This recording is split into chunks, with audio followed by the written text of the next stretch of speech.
Does this sound familiar? You've got shelves full of card making supplies, stamps, stencils, sprays, dyes, embossing folders, some from this company, some from that company. And every time you sit down to make a card, you still reach for the latest coordinating bundle because you know everything is perfectly designed to work together and it's just easier. But you know what? I think mixing supplies from different brands not only works, it can actually make your cards look better, more unique, more you. I think the first step is to start with your main product, the one that'll create your focal area. Here, I'm using the Creating Quads Perennial Scene Stencil set from Tailored Expressions. It actually creates 6 little floral designs, not 4, and they're squares, which is what attracted me to it. Now that I've chosen this, it's going to help guide the decisions I make further down the road. Let's start with colors.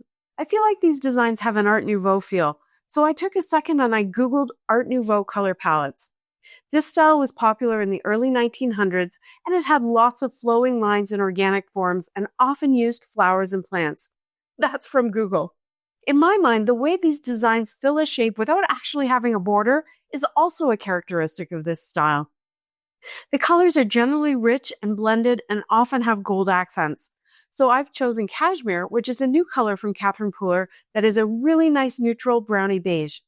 Goldenrod, and Be Mine, which honestly is a brighter pink than I was seeing in my Google search, but it feels a little bit more like me. Cashmere might seem like an odd choice for flowers, but it's blending beautifully with the goldenrod and it gives a kind of warm, toned down base that I think is consistent with the art style. For the leaves, I chose Glacier and Succulent, which are also new colors from Catherine's line, and I chose Skylight to kind of be the transition color between the two. I worked my way through my 4 layers of stencils, and I used small brushes because the holes in the stencils are pretty small, and I want more than one color in each area. If you haven't worked with this type of stencil before, they're designed to be easy to line up. First, they fit perfectly on a piece of letter-size cardstock, and second, they have these little squares that you blend ink through that just line up on each layer so you know you're in the right place. I've done it kind of sideways here just to fit it in the video a little bit better, but you can do it vertically so you can maybe see a little bit better how it's going as you build it. And I think the pink is popping nicely, and I'm absolutely loving the blue-green mix on the leaves.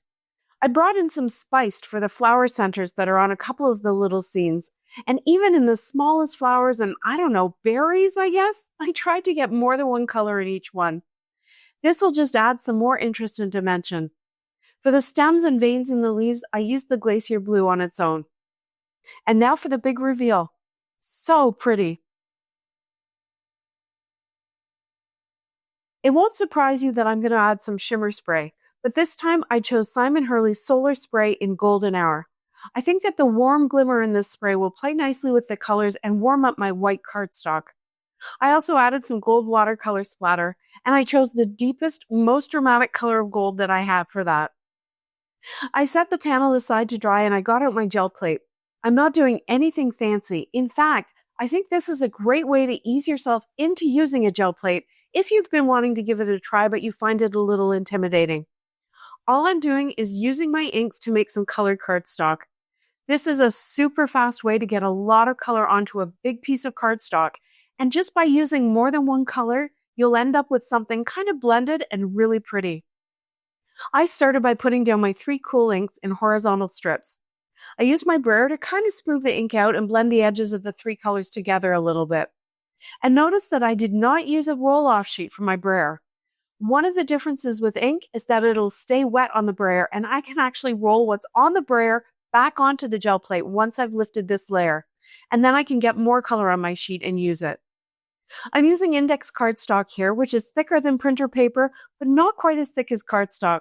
I think it's the perfect layering weight for card making. See how well the color transfers? When you're using dye inks, it can give a little texture and look a little bubbly, and you can do more layers if you want, but I like to go in now and do a vertical layer with the 3 colors. I started with my darkest color, which was maybe not my smartest move.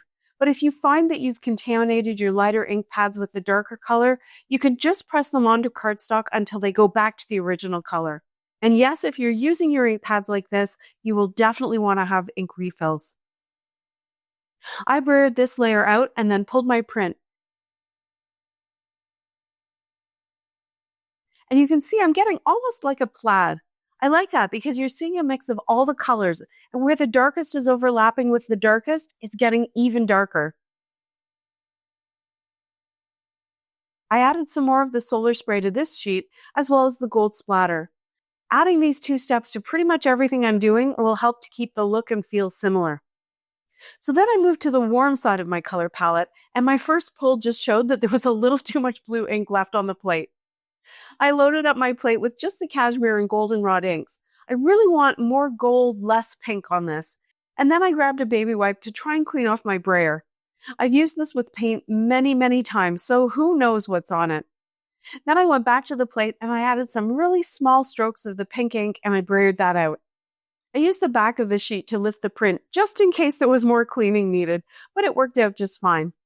I went back and I did the vertical thing with a few more strokes of pink, and now this is turning out to be really pretty. Then I added some shimmer and splatter, and here's where we're at. I trimmed these panels down to squares, and to add a little definition, I pressed each edge into an ink pad. The Glacier for the blue-green panels, and then Sauna for the warm ones. Sauna is not one of the colors I had used earlier, but it's dark enough to give some contrast, but still work well with what I've got.